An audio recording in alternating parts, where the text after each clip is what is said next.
Om Swastiastu. Salam jumpa Bapak ucapkan kepada anak-anak, khususnya anak-anak kelas 3 SD Negeri 1 Dihingan yang Bapak cintai dan Bapak banggakan. Pada kesempatan kali ini kita berjumpa lagi dalam mata pelajaran Pendidikan Agama Hindu dan Budi Pekerti. Bapak berharap kalian semua dalam keadaan sehat.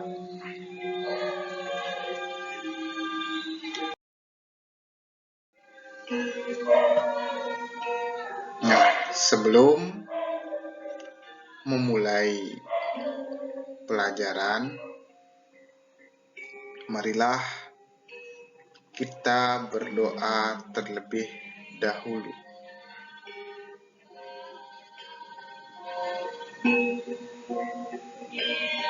Om Guru Brahma, Guru Wisnu, Guru Maheswara, Guru Sat Sat Param Brahma, Tasmai Sri Gurawe Namah.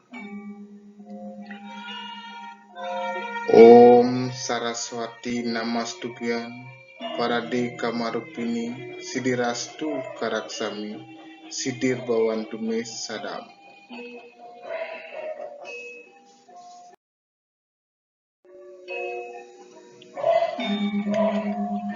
Adapun yang menjadi tujuan dalam pembelajaran kita kali ini adalah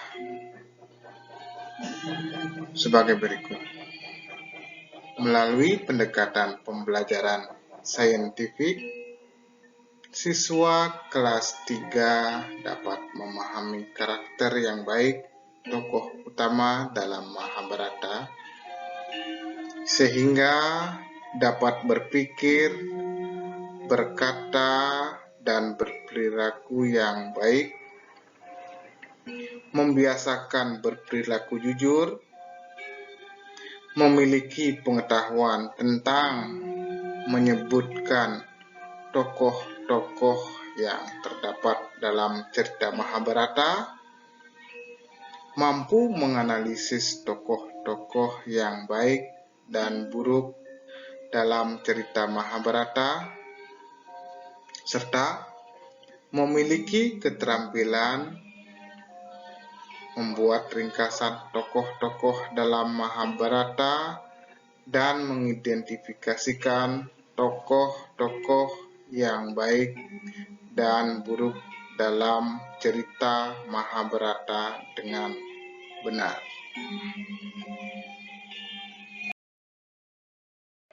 Nah,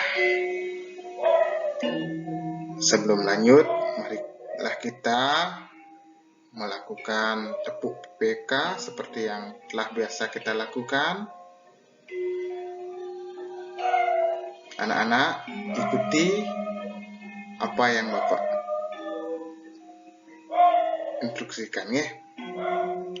Tepuk PPK: religiusitas, nasionalisme, kemandirian, gotong royong, integritas. Selanjutnya, salam PPK. Cerdas, berkarakter, menyenangkan, luar biasa, hebat.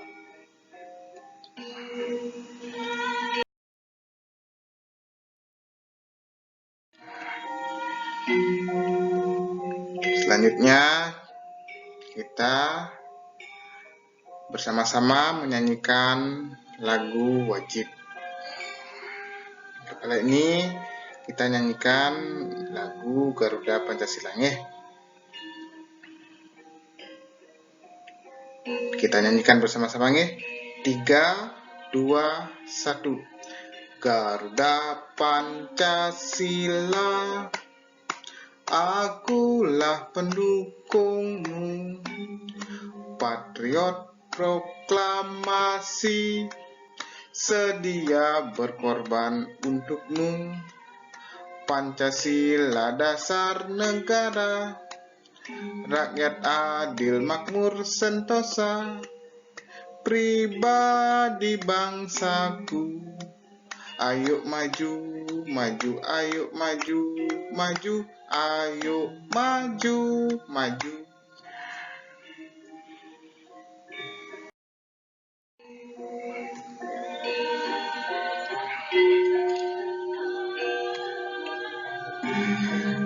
Nah, selanjutnya Bapak ingin mengulang kembali apa yang telah kita pelajari minggu lalu. Bapak berharap kalian masih mengingatnya dengan baik.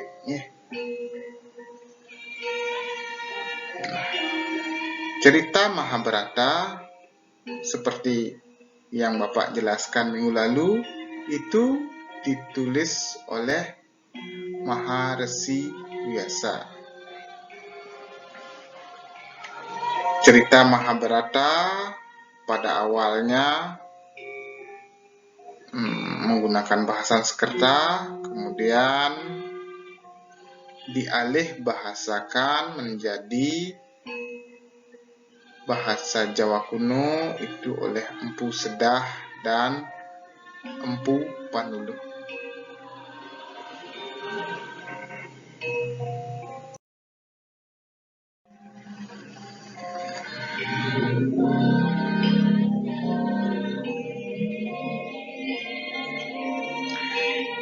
Cerita Mahabharata merupakan bagian dari Itihasa, di mana Itihasa merupakan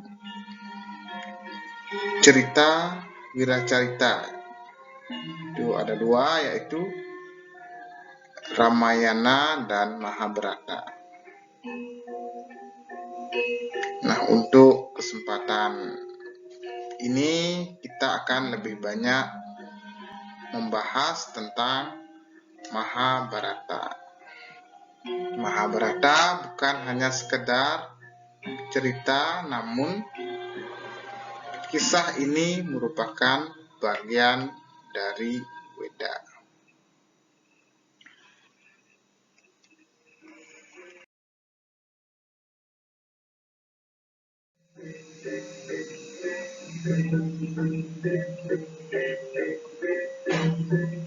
Anak-anak semuanya, sekarang Bapak akan menyampaikan bahwa Mahabharata itu terdiri dari 18 bagian. Ke-18 bagian tersebut disebut dengan Astadasaparwa. Adapun bagian-bagiannya adalah sebagai berikut.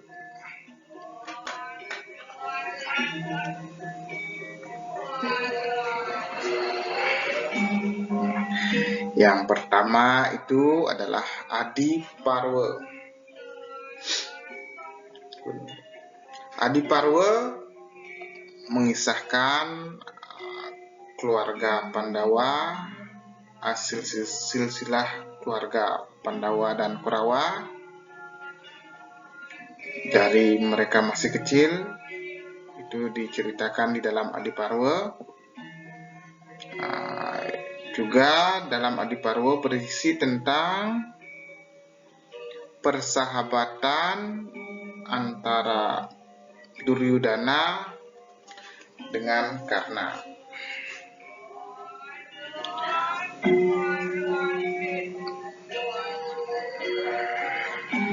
Dalam Adiparwa juga banyak diceritakan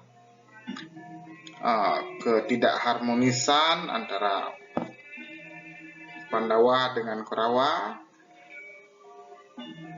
di mana Kurawa selalu berusaha untuk mencelakai Pandawa. Dalam Adiparwa juga diceritakan Bima membunuh raksasa yang bernama Hidimba dan memperistri adiknya. Adiknya itu bernama Hidimbi. Dari perkawinan Bima dan Hidimbi nanti akan melahirkan putra yang bernama Gatotkaca.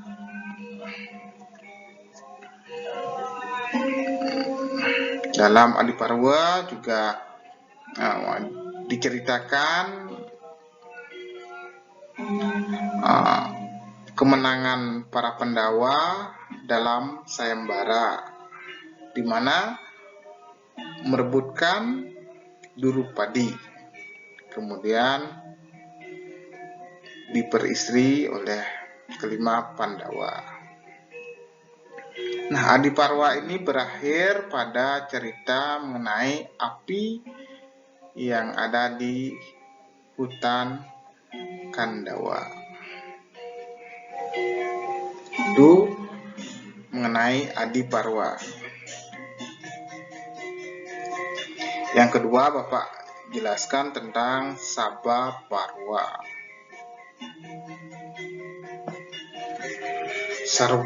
Sabaparwa itu banyak menceritakan niat licik Duryudana dan pamannya Sakuni yang selalu berusaha mencelakakan para Pandawa.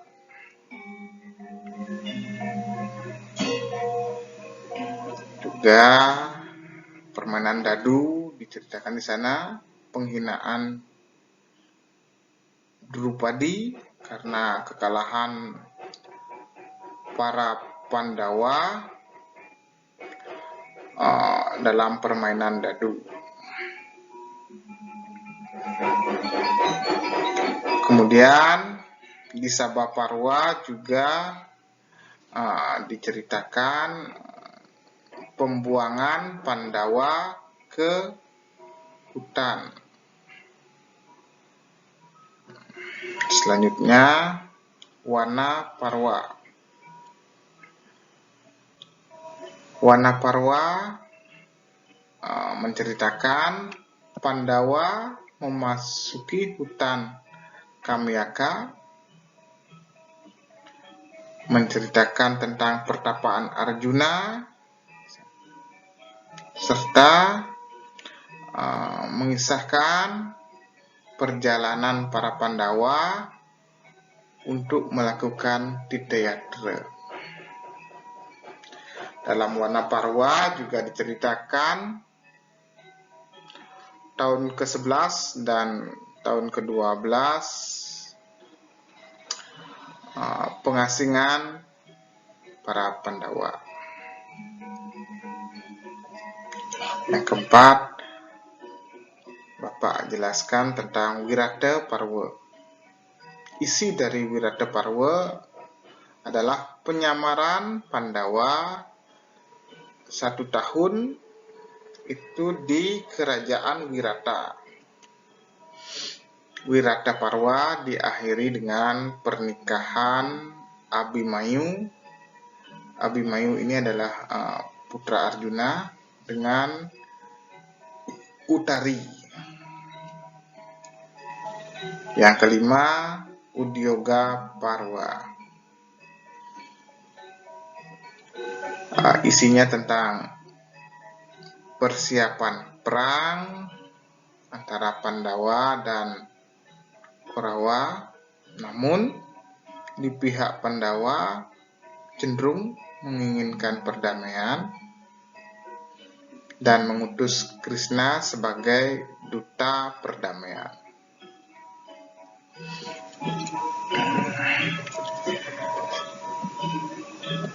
Selanjutnya yang keenam adalah Bhismaparwa. Bhismaparwa mengisahkan awal Bharatayuddha, peperangan antara Pandawa dan Korawa.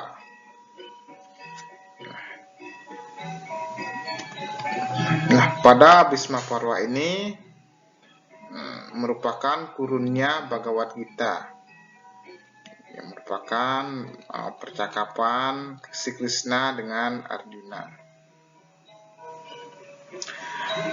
Dalam Bhisma Parwa juga diceritakan Yuyutsu. Yuyutsu itu adalah salah satu adiknya Duryudana yang justru memilih bergabung dengan pihak Pandawa. Padahal Yuyutsu itu adalah bagian dari Korawa. Yang terakhir dalam Bhisma Parwa ini menceritakan gugurnya Bhisma yang dikalahkan oleh Arjuna. Maksud Bapak bukan gugur, kekalahan Bhisma, karena Bhisma itu belum mati. Selanjutnya yang ketujuh adalah Drona Parwa. Ini mengisahkan Drona sebagai panglima perang dari pihak Korawa.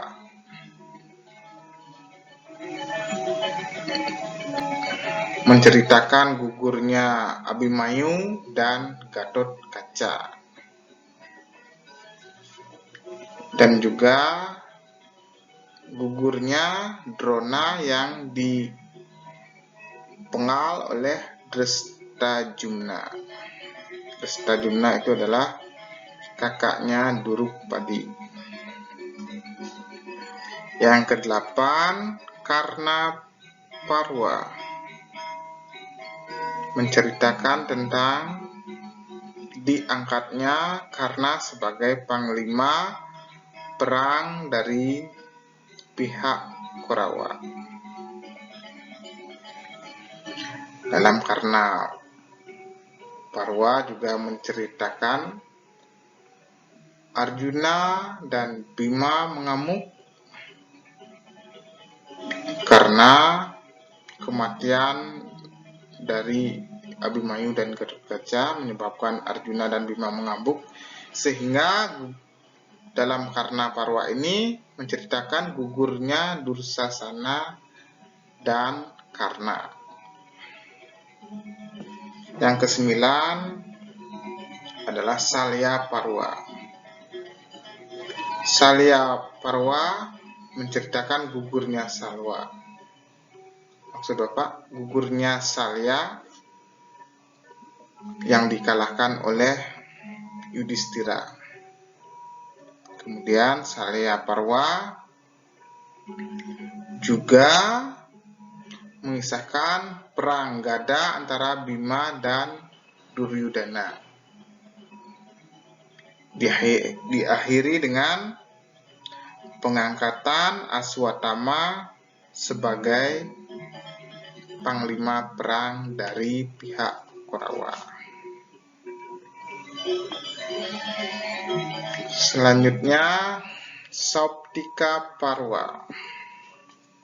Sauptika Parwa itu menceritakan gugurnya Drestajumna dan pasukan Pancala yang dibunuh oleh Aswatthama pada malam hari. Lalu Aswatthama pergi ke pertapaan Vyasa untuk memohon pengampunan. Yang ke-11, Stri Parwa, mengisahkan kesedihan Drestarata dan kesedihan kaum putri yang kehilangan suami-suami mereka. Yang ke-12, Santi Parwa, menceritakan tentang pertikaian batin Yudhistira karena dia merasa telah membunuh saudara-saudaranya di medan peperangan. Dan kemudian Yudhistira diberi wejangan oleh Resi Vyasa dan Krishna. Yang ke-13, Anusasana Parwa. Isinya tentang Yudhistira menghadap Bhisma untuk menerima ajaran Dharma. Setelah itu, Bhisma baru dapat meninggalkan dunia ini dengan tenang. Yang ke-14, Aswamedika Parwa. Itu menceritakan Yudhistira mengadakan persembahan korban suci kuda. Yang ke-15, Asramawasika Parwa. Isinya tentang Dastarata, Gandhari, Sanjaya, Widura, serta Kunti pergi ke hutan serta pengalaman gaib para Pandawa dengan Vyasa melihat para ksatria yang telah gugur di medan perang. Yang ke-16, Mosala Parwa. Itu menceritakan suku Yadu yang musnah setelah mengalami peperangan yang hebat. Yang ke-17, Mahaprastanika Parwa, menceritakan Pandawa mengundurkan diri dari duniawi setelah mahkota kerajaan diserahkan kepada Parikesit, anak dari Abhimanyu dan Uttari, dan merupakan cucu dari Arjuna. Yang terakhir, 18, Swarga Rohana Parwa, menceritakan tentang Yudhistira yang melakukan protes kepada para dewa dengan tidak mau tinggal di surga, serta Yudhistira menyaksikan penyiksaan di neraka. Lalu Pandawa melakukan penyucian diri di Sungai Gangga, dan kemudian berbalik keadaan, para Pandawa menduduki surga dan Korawa berada di neraka.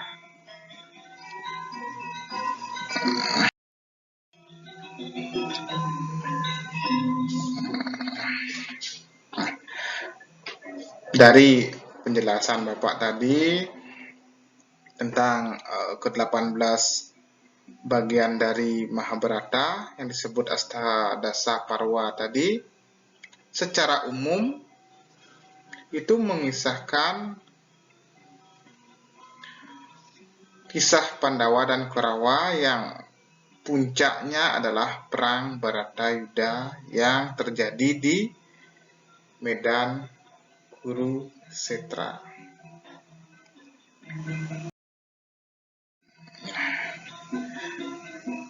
Sekarang Bapak akan lanjut ke tokoh-tokoh Mahabharata.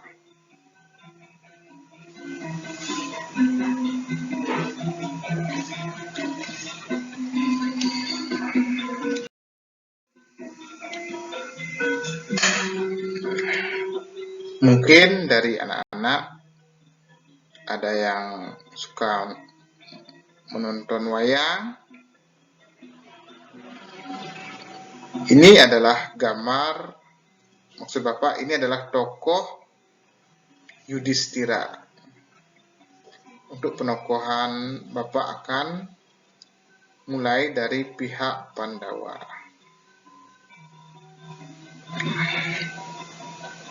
Yudhistira merupakan Pandawa yang tertua, putra Pandu dengan Dewi Kunti. Yudhistira adalah sosok yang selalu menjalankan ajaran Dharma, sehingga ia juga dikenal dengan nama Dharma Wangsa. Itu adalah nama lain dari Yudhistira. Yudhistira merupakan anugerah dari Dewa Yama, yaitu Dewa Kebenaran.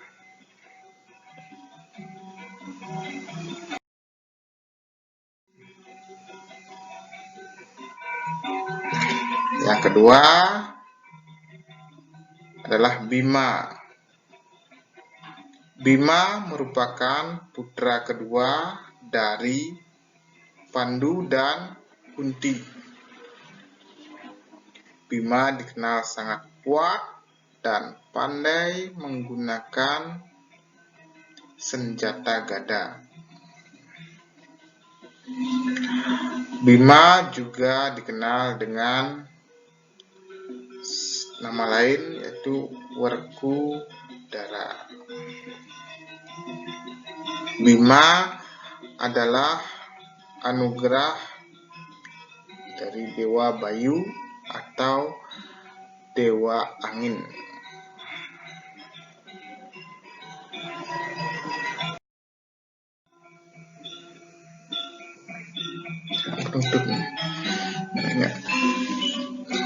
Yang ketiga adalah Arjuna, merupakan putra ketiga dari Pandu dan Kunti.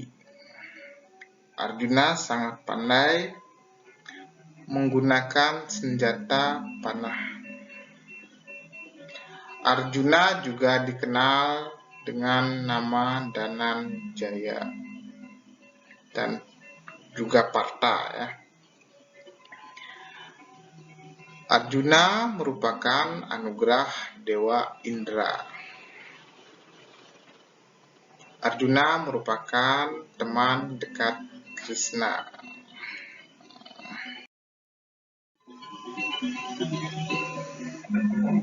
Yang keempat adalah Nakula, merupakan putra Pandu dengan Dewi Madri. Nakula memiliki wajah yang paling tampan di antara Pandawa. Nakula sangat pandai merawat kuda.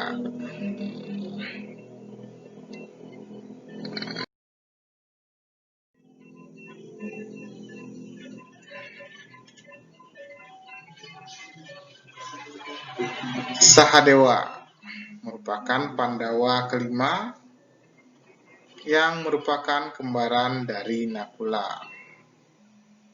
Namun Sahadewa lebih pintar dalam ilmu perbintangan atau astronomi. Sahadewa juga pandai beternak sapi.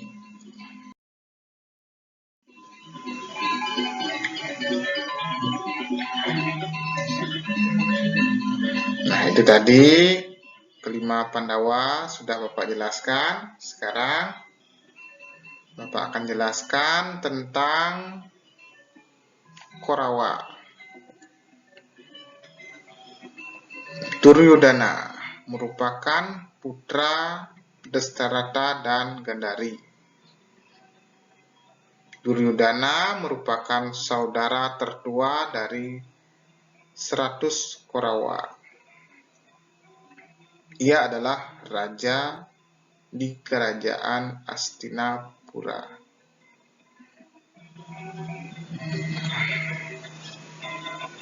Namun Duryodhana ini memiliki sifat yang kurang baik. Sifat iri, angkuh, sombong, manja, itu yang tidak patut ditiru. Ini adalah Dursasana. Dursasana adalah adik dari Duryudana. Dursasana ini sangat setia kepada kakaknya Duryudana. Segala perintah dari Duryudana sebisa mungkin pasti dilaksanakan oleh Dursasana.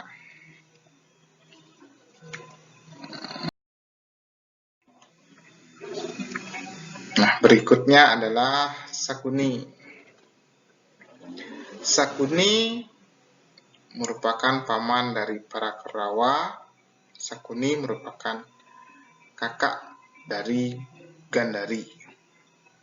Ia memiliki sifat yang licik dan selalu menghasut para Kurawa untuk memusuhi Pandawa.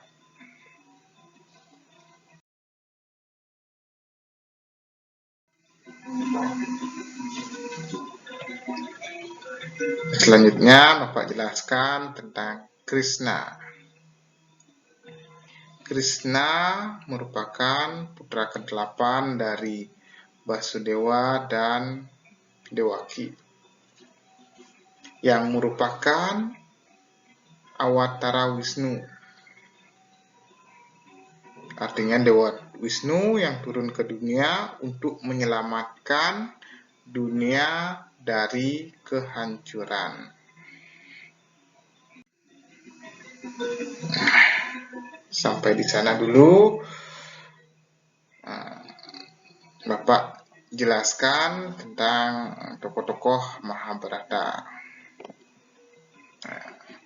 Bapak harapkan anak-anak sudah dapat memahami apa yang telah Bapak sampaikan, sehingga Bapak dapat menyimpulkan apa-apa yang telah Bapak jelaskan tadi. Yang pertama, Mahabharata merupakan bagian dari itihasa. Yang kedua, secara umum, Mahabharata menceritakan perselisihan antara Pandawa dengan Korawa, yang puncaknya adalah Perang Bharatayuddha. Yang ketiga, Pandawa merupakan 5 bersaudara, yaitu Yudhistira, Bima, Arjuna, Nakula, Sahadewa. Kelima bersaudara ini memiliki sifat yang baik. Sedangkan Korawa merupakan 100 orang bersaudara, di mana Duryudana merupakan saudara tertua yang memiliki sifat yang tidak baik, dan adik-adiknya selalu setia kepada Duryudana.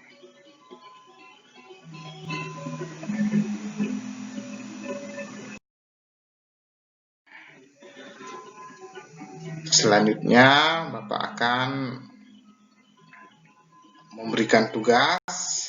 Tugas ini intinya tidak jauh dari apa yang Bapak jelaskan tadi. Yang pertama, siapakah nama lain dari Yudhistira? Kedua, siapakah nama kembaran Nakula? Yang ketiga, siapakah nama paman Korawa yang terkenal sangat licik? Yang keempat, perhatikan tokoh-tokoh berikut: Yudhistira, Duryudana, Arjuna, Dursasana, Sakuni, Nakula.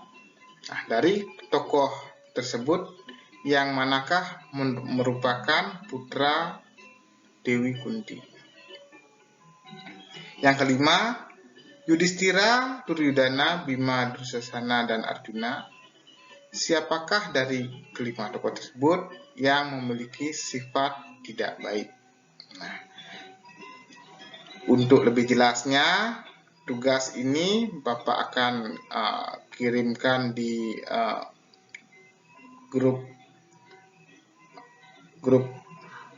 WA kelas 3 berupa link. Nanti anak-anak bisa klik link itu, nanti akan muncul pertanyaan seperti ini.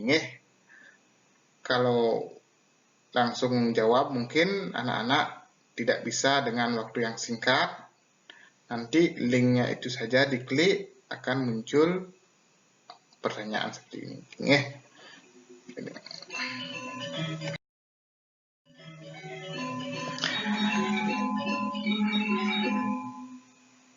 Nah, sebelum Bapak akhiri, Bapak ingin mengucapkan banyak-banyak terima kasih kepada anak-anak semuanya yang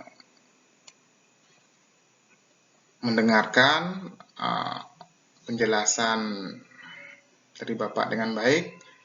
Tidak lupa juga Bapak ucapkan terima kasih kepada orang tua atau wali yang mendampingi anaknya dalam pembelajaran kali ini. Tidak bosan-bosan Bapak menyampaikan pesan untuk selalu mematuhi protokol kesehatan COVID-19. Yang pertama, memakai masker jika beraktivitas di luar rumah, mencuci tangan dengan sabun dan air mengalir, serta menjauhi kerumunan. Menjaga jarak aman itu minimal 1,5 meter. Bapak berharap pandemi ini cepat berlalu supaya kita bisa berkumpul lagi bersama-sama di sekolah. Bapak juga sangat merindukan kalian semua. Bapak akhiri dengan Paramat Santi. Om Santi Santi Santi Om.